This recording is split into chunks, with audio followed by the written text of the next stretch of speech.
नमस्कार, एनडीटीवी राजस्थान में आप सभी का स्वागत। मैं आपके साथ अर्चना कौशल। आज बात ओएमआर शीट की। ओएमआर शीट, भर्ती परीक्षा, नंबरों का खेल, 2018 की भर्तियों में फर्जीवाड़े का आरोप और अब एसओजी की जांच से सियासत में भूचाल। ये घोटाला है या राजनीतिक वार? आज इसी पर होगी बहस। एक्शन बरकरार, नपेंगे साझेदार, इसलिए हम ये कह रहे हैं।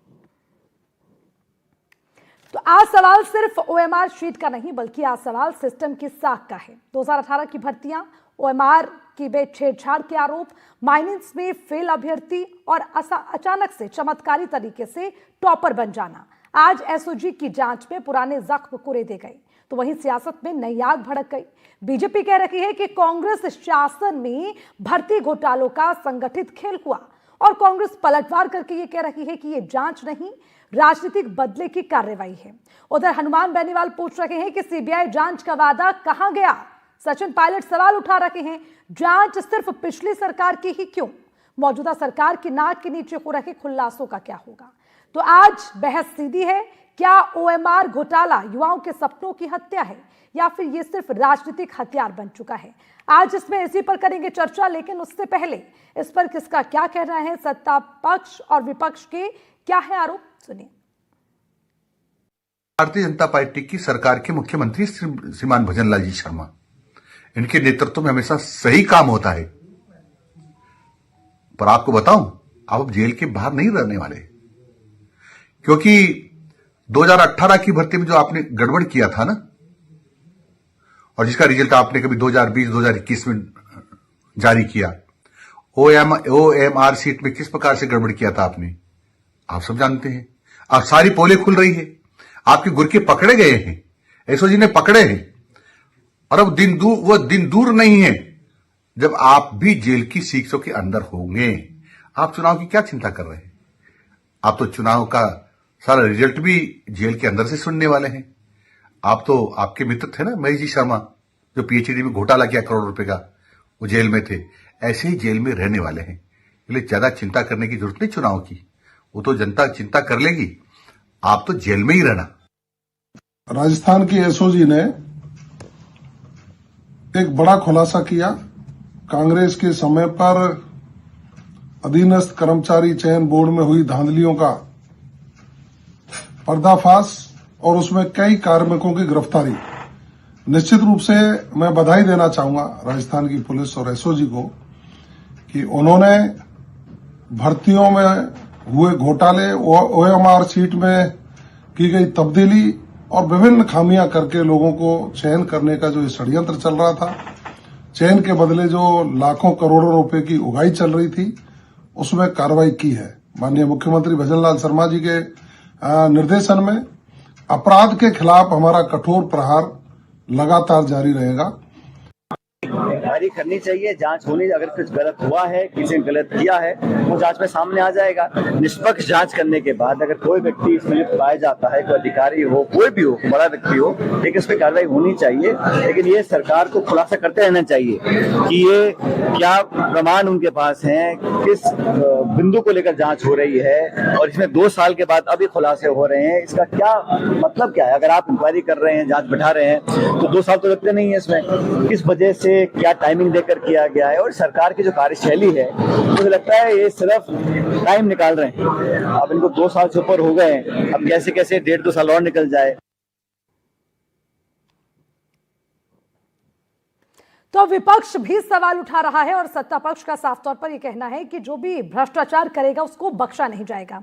और आज इसी पर करेंगे चर्चा। खास पैनल हमारे साथ जुड़ गए हैं। सबसे पहले परिचय आपसे करवा दूं, नितिन हमारे साथ जुड़ गए हैं, कांग्रेस के प्रवक्ता, बहुत बहुत स्वागत है आपका। शैलेश कौशिक हमारे साथ बीजेपी के प्रवक्ता हैं, आपका भी स्वागत। लेकिन शुरुआत शैलेश जी मैं आपके साथ करूंगी।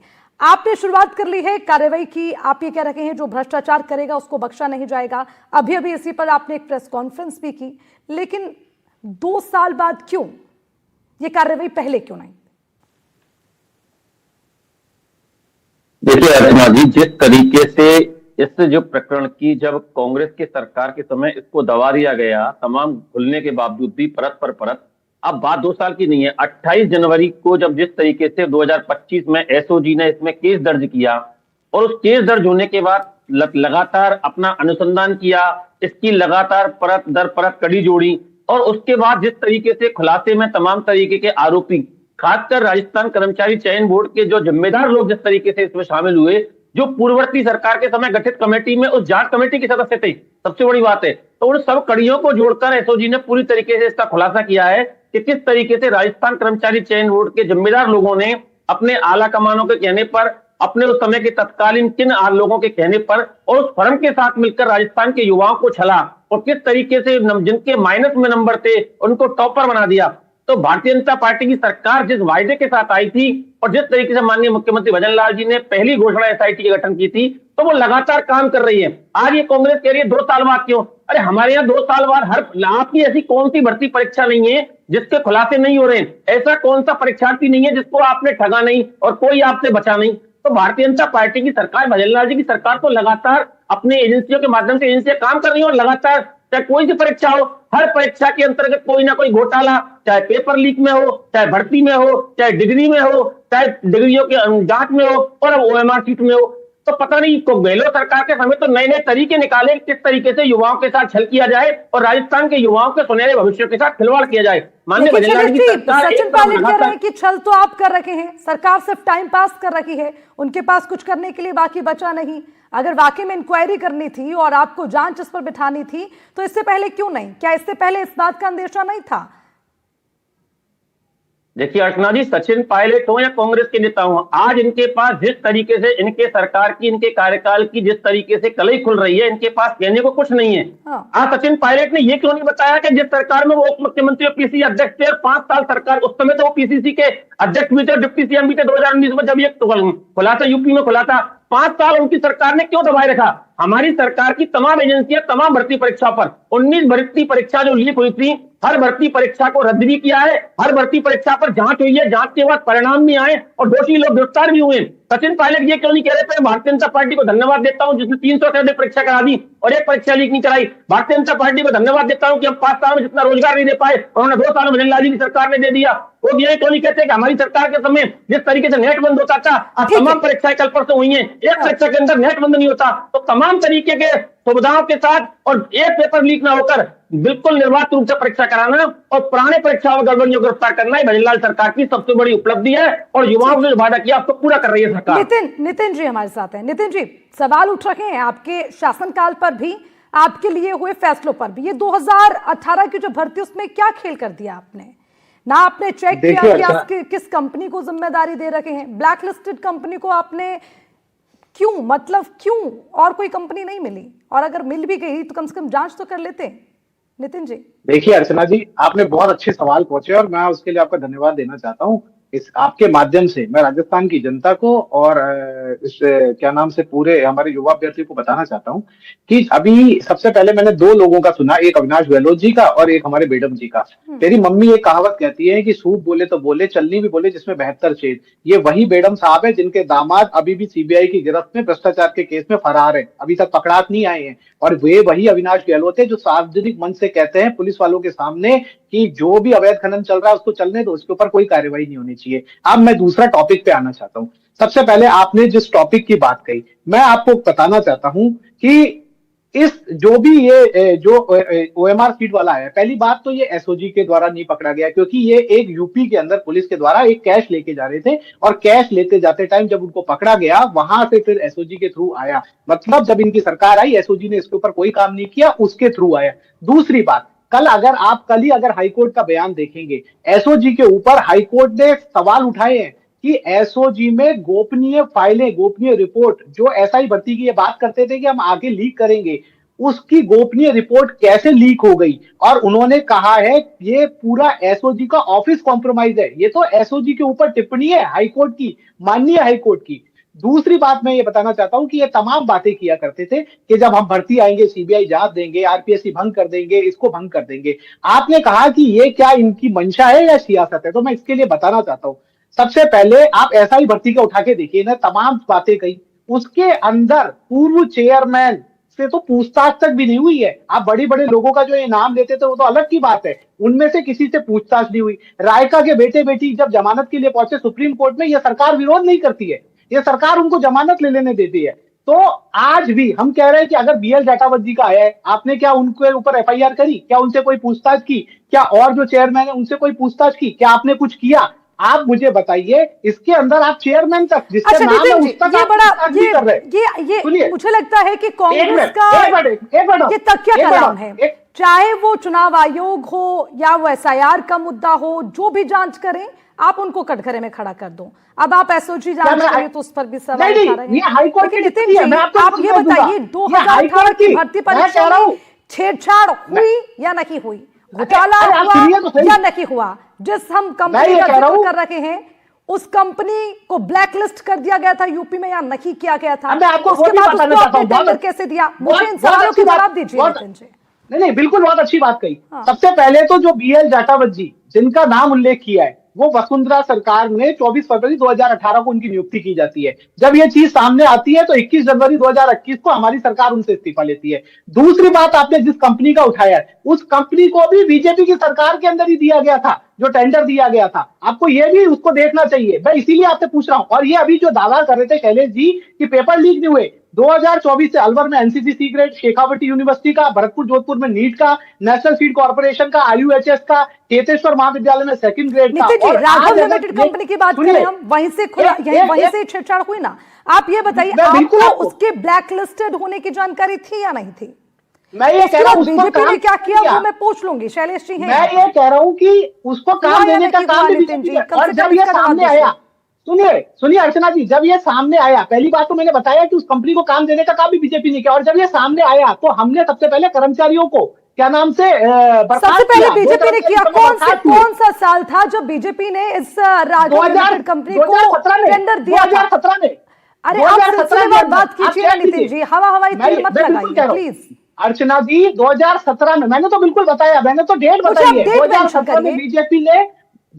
बीजेपी ने 2017 में उसको काम किया। और बीएल जाटावत जी भी 24 फरवरी 2018 को बीजेपी की सरकार में ही वो उनको चेयरमैन बनाया गया था। और हमारे यहाँ पे जब उनका सामने आया तो 21 फरवरी 2021 को उनको हटाया गया। और उस समय 2 कर्मचारी उसके अंदर लिप्त पाए गए, उनको वहां अपने पद से रिमूवल करके और उनके ऊपर कार्रवाई की। अब मैं ये पूछना चाहता हूँ, आज तक कितने लोग जेल में इस केस में? ये कहा करते थे आते ही हम लोग ठीक जेल है, में मैं इस पर मैं जवाब ले लेती हूँ और वेलकम करती हूँ आनंद वर्धन शुक्ला जी हमारे साथ जुड़ गए हैं, रिटायर्ड आईपीएस से। बहुत बहुत स्वागत है आनंद जी आपका भी। ठीक है नितिन जी, थोड़ा इंतजार आप करिए, क्योंकि अगर आप सवाल उठा रहे हैं तो जवाब भी सुन लीजिए। शैलेश जी, आप मतलब जो करें वो सब बढ़िया है, अगर वही काम कोई और करता है तो उसमें आपको लगता है कि या तो घोटाला या भ्रष्टाचार। अभी अभी आप ही के कैबिनेट मंत्री अविनाश गहलोत को हमने सुना, वो भी इस बात का जिक्र कर रहे थे कि जो भ्रष्टाचार करेगा उसको बख्शा नहीं जाएगा।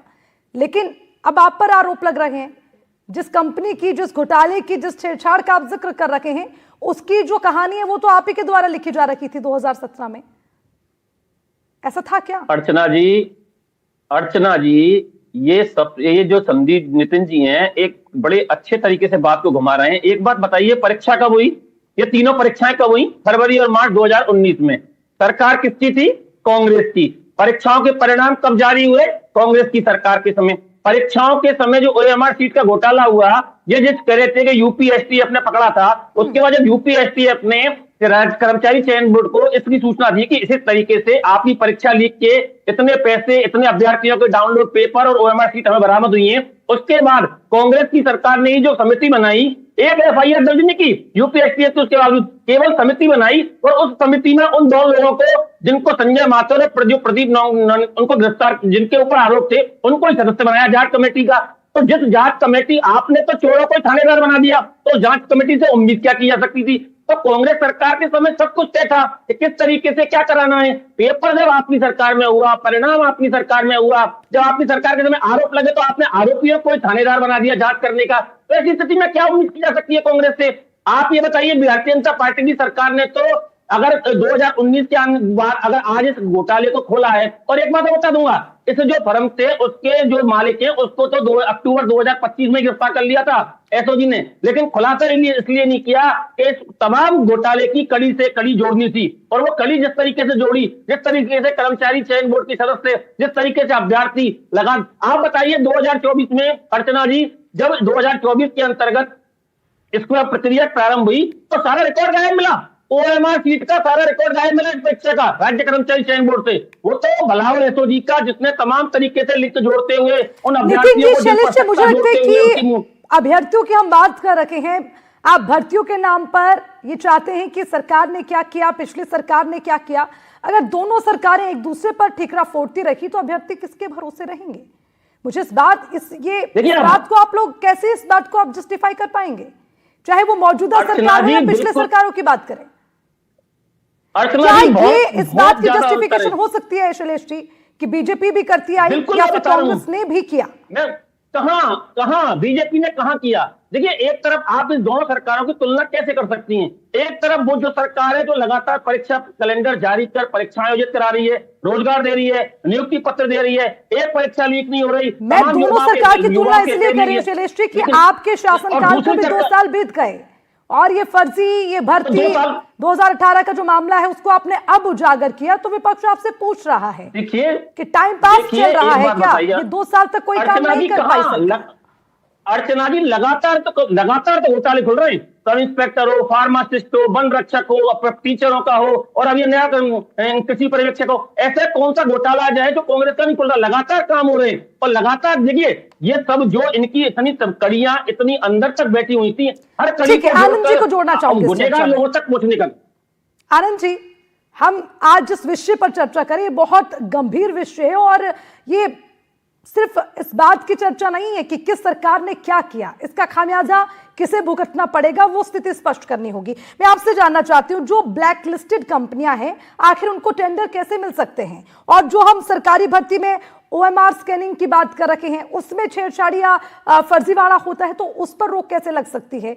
और जो 2018 में हुआ, क्या वाकई में उसका खामियाजा आज भुगतना पड़ रहा है?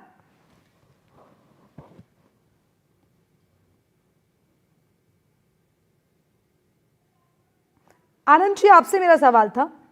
अच्छा, मेरे से पूछ रहे हैं आप? जी। देखिए, जो कंपनियां ब्लैक लिस्टेड हुई, उनको अगर कोई दोबारा काम दिया गया या दोबारा उनको इस कॉन्फिडेंस में लिया गया, तो इससे बड़ी कोई गलत बात हो नहीं सकती है। चाहे वो कांग्रेस की सरकार रही हो या बीजेपी की सरकार की, पॉलिटिकल बातों में आप छोड़ दीजिए। अगर किसी कंपनी के खिलाफ कोई शिकायत हुई है और वो भी किसी पब्लिक सर्विस कमीशन के एग्जाम से रिलेटेड, तो उसको दोबारा काम किसी हालत में नहीं मिलना चाहिए था। एसओजी ने भी इसको बताया, कोर्ट में भी इसको सबमिट किया, रिपोर्ट में भी ये चीज आई है। तो जो चीज एक बार तय हो गई, जो मालूम हो गई कि ये आदमी इन्वॉल्व है, ये कंपनी इन्वॉल्व है, उसी को दोबारा काम दिया जाना एक क्रिमिनल एक्ट है। कोई भी पार्टी हो, मैं पार्टी के लेवल से ऊपर उठ के बात कर रहा हूं। अनेक बार इंक्वायरी रिपोर्ट आई, अनेक बार एसएचओ की रिपोर्ट गई, अनेक बार कोर्ट ने फैसले किए कि ये नहीं करना चाहिए। अगर वही दोबारा होता है तो ये सिस्टम की बहुत बड़ी फेल्योर है, गलती है, तो ये नहीं होना चाहिए था। और एक बार जब निर्णय किया कि भाई इस परीक्षा को निरस्त किया जाए, फिर हम अपील में गए क्योंकि हमें कई सारी चिंताएं हैं, कई सारी बातें हैं।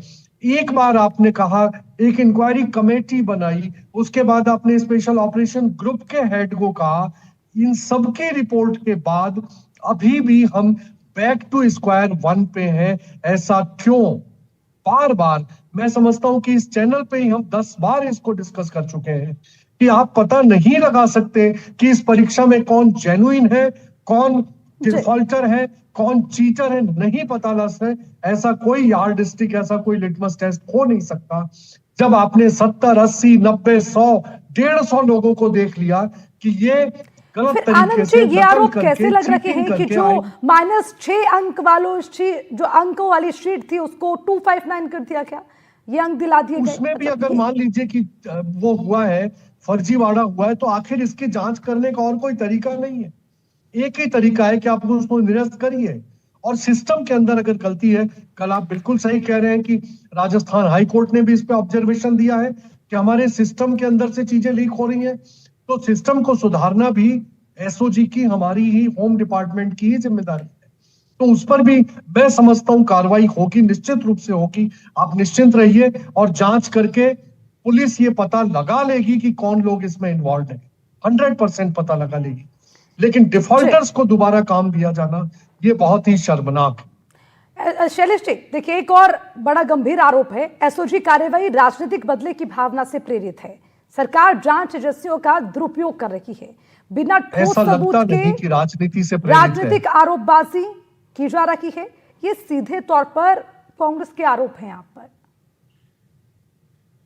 देखिए, कांग्रेस इस तरह तो का हर आरोप उस सही नहीं है। संवैधानिक संस्था पर, किसी पर भी, चाहे वो अभी आपने खुद ने कहा था डिबेट की शुरुआत में कि चाहे संवैधानिक संस्थाओं पर हो, चाहे न्यायालयों पर हो, चाहे जांच एजेंसियों पर हो, इस तरीके के आरोप लगाना कांग्रेस की एक ऊपर से नीचे तक की परंपरा है। बाकी एक बात लेकिन बताइए, आप किस पर तरीके के शैलेश जी आरोप राजनीतिक क्यों आरोप लगते हैं कि बीजेपी सरकार जांच एजेंसीज को राजनीतिक हथियार बना रखी है? आप एक बात बताइए, अगर ये कांग्रेस के आरोप लगाने की बात छोड़िए, आप राजस्थान के युवा से पूछिए, आमजन से पूछिए, किस तरीके से पेपर लीक और पेपर भर्ती परीक्षाओं के घोटाले खुल रहे हैं। शर्मनाक स्थिति है कि कांग्रेस की सरकार के समय रोजगार की बजाय युवाओं को लूटा गया, परीक्षाओं के नाम पर लूटा गया, पेपरों के नाम पर लूटा गया, पेपर बिक्री के नाम पर लूटा गया और भर्ती उद्योग खोल दिया उनकी सरकार ने। तो आज भारतीय जनता पार्टी की सरकार, भजन लाल जी की सरकार तो उनको बेनकाब कर रही है। जो लोग इसमें शामिल थे, क्यों कांग्रेस के नेताओं को इतना डर है? अरे हम इनको कहना चाहिए बढ़िया, अच्छा खुल रहा है। आज इनके कांग्रेस की सरकार के काले कारनामे जब जनता के सामने आ रहे हैं तो क्यों इनको दिक्कत हो रही है? और काली मदन दिलावर जी ने कहा ही था कि डॉक्टर खड़ी चिंता मत करिए, नंबर सबका आएगा। क्योंकि जिस तरीके से पेपर लीक की, एक पेपर लीक नहीं, पेपर लीक, फर्जी डिग्री, ओएमआर, हर मतलब कोई तरीका ऐसा इनसे नहीं बचा जिसमें उन्होंने युवाओं को ठगने का काम नहीं किया, युवाओं के साथ छलावा नहीं किया। अब दिक्कत यह है कि इनको मालूम पड़ती है क्या ये खुल गया तो कहते हैं साहब ये राजनीतिक प्रतिशोध की भावना। अरे राजनीतिक प्रतिशोध कहां है? हम तो युवाओं के भविष्य की जो वायदा हमने किया उसको पूरा कर रहे हैं। हमने युवाओं से वायदा किया था, कोई बच नहीं पाएगा इसमें। जी, कार्रवाई होगी, कोई बचेगा नहीं, ये दावा सरकार भी कर रही है और बिल्कुल एसओजी निश्चित, बिल्कुल लगातार निश्चित। गिरफ्तारियां भी कर रही है। मैं नितिन जी से समझना चाहूंगी, नितिन जी, जो कार्रवाई हो रही है, जो गिरफ्तारियां हो रही हैं, उनको आप नहीं झुठला सकते। जो फर्जीवाड़ा हुआ, जो छेड़छाड़ हुई है, उस पर आप कैसे चादर गिराएंगे? देखिए, मैं आपको सामने बिल्कुल क्लियर कहता हूं कि आप बिल्कुल चादर मत गिराइए, लेकिन आप यानी जो आप एक्सेप्ट करते हैं ना नितिन जी कि छेड़छाड़ हुई है? अरे मेरी बात तो सुनिए। एक्सेप्ट तो करिए नितिन जी, एक्सेप्ट तो करिए ना। अगर आपके शासनकाल में कोई कमी रही तो उसको एक्सेप्ट करने से क्या गुनाह तो नहीं? मैं ये कह रहा हूं, सुनिए, क्यों किसने आरएसएफ चेयरमैन को हटाया? बीएल जाटावत को किसने हरवाया? उस समय कार्मिकों पे एफआईआर अरे आप ये बताइए कि 2019 में जब मालूम पड़ गई थी आपकी सरकार ने क्या कार्रवाई की, भर्ती परीक्षा की पर आपकी सरकार ने क्या कार्रवाई की, इतना बता दीजिए आप। एक डिबेट की वो होती है, मैं इनके बीच में नहीं बोला हूं। देखिए, मैं ये कह रहा हूं कि आपने वादा किया था 1 साल में, आपने बोला कि आते ही हम एसआई भर्ती करेंगे। आज बताइए कितने लोग एसआई भर्ती में? आप उनके वादों पर फोकस कर रहे हैं। अरे पहले अपने शासनकाल में जो हुआ, सुनिए तो सही, ये जस्टिफिकेशन है आपकी जो कमियां रखी है, बीजेपी क्या कर रही है, नहीं कर रही है। अरे अगर बीजेपी नहीं कर रही है, अरे आप करिए ना, तब तो ना आपको मौका मिलेगा। नितिन जी, आप बीजेपी के कामों पर ज्यादा फोकस करेंगे या अपना पक्ष भी रखेंगे? मेरा सवाल समझिए। 2018 भर्ती में जो छेड़छाड़ हुई, आप उसे एक्सेप्ट करते हैं? अगर हुई तो उसको दबाने की कोशिश क्यों की गई? मैं कह रहा हूं 2018 भर्ती में अगर छेड़छाड़ हुई है, बिल्कुल हुई है। उसके अंदर चेयरमैन को इस्तीफा लिया गया, उसके अंदर कार्मिक गिरफ्तार हुए, उसके बाद में एसओजी ने क्या किया? कुछ नहीं किया। ठीक है नितिन जी, आप एक्सेप्ट करते हैं। आज एनडीटीवी पर आपने खुद एक्सेप्ट कर लिया छेड़छाड़ हुई, सुनिए ना, तो फिर आपकी पार्टी के नेता इसको क्यों ये कह रहे हैं कि बीजेपी जांच एजेंसी को हथियार बना रही है पॉलिटिकल? इस तरह की बयानबाजी क्यों होनी चाहिए? सुनिए तो सही, मैं एसओजी को जो कॉम्प्रोमाइज ऑफिस है, ये किसने कहा है? हाईकोर्ट ने कहा है। आपको ये पढ़ना चाहिए, या हाईकोर्ट ने? मैं पढ़कर बैठी हूँ नितिन जी। देखिए, मेरा काम मुझे मत समझाइए, मैं सिर्फ आपसे ये कह रही हूँ कि आप जो आरोप लगा रहे हैं, ये दोहरा मापदंड नहीं चलेगा ना। एक तरफ आप कहते हैं हुई छेड़छाड़, दूसरी तरफ कार्रवाई भी तो होने दीजिए। अरे सुनिए तो सही, इसमें मुख्य आरोपी कौन है? बीएल जाटावत, इन्होंने कहा आलोक राज। आज ये बताइए, क्या दोनों से नोटिस भी जारी हुए पूछताछ होने के लिए? क्या दोनों पे एफआईआर भी हुई है? आप अगर न्याय दिलाना चाहती है तो आप कतरी और करनी में अंतर देखेंगी कि नहीं देखेंगी? अगर किसी पे आरोप है तो एफआईआर होती है कि नहीं होती है? उससे पूछताछ होती है कि नहीं होती है? क्या वो हुई है? क्या एसआई भर्ती में एक भी आदमी आज जेल के अंदर है? ये कहा मैं बात कर रही हूँ एसओजी की नितिन जी, आप बात कर रहे हैं एसआईआर की। मैं आपसे क्या चर्चा करूं बताइए? एसआईआर एक विषय हो सकता है, लेकिन अभी हम एसओजी पे बात कर रहे हैं। मैं कह रहा हूं एसओजी ने क्या उनको नोटिस दिया है? क्या उनको गिरफ्तार किया है? ये कह रहा है अक्टूबर 2025 में हमने मालिक को पकड़ लिया था। क्या बीएल जाटावत की गिरफ्तारी हुई? उनसे कोई पूछताछ हुई? क्या उनपे एफआईआर हुई? हम तो कह रहे हैं FIR करो, पकड़ो, अरे कम से कम प्रोसेस तो पूरी करो नितिन जी आपके कहने से, ना आपके मना करने से भजनलाल जी की सरकार की कार्रवाई रुकेगी। आप बात कर रहे हो कितने लोग गिरफ्तार हैं, 428 से अधिक लोग। सुनिए ना, सुनिए, अब आप जवाब सुनिए, अब आप क्या बोल रहे हैं, सुनिए। 428 से अधिक लोगों को गिरफ्तार किया। जमानत मिलना, सुनिए, जमानत मिलना किसी की बेगुनाही का सबूत नहीं होता है। जमानत मिलना किसी की बेगुनाही का सबूत नहीं होता है। जमानत मिलना न्याय प्रक्रिया है, गिरफ्तार करना जाति की कार्रवाई है, लगातार कार्रवाई है। आज कांग्रेस की बौखलाहट केवल इसीलिए है ये आरोप तो लगते रहेंगे, लेकिन बड़ा विषय यही है कि आखिर जो कार्रवाई हो रही है कम से कम उसको पॉलिटिकल एजेंडा ना बनाया जाए। नितिन जी, शैलेश जी, आनंद जी, बहुत बहुत शुक्रिया आप सभी का इस चर्चा में जुड़ने के लिए।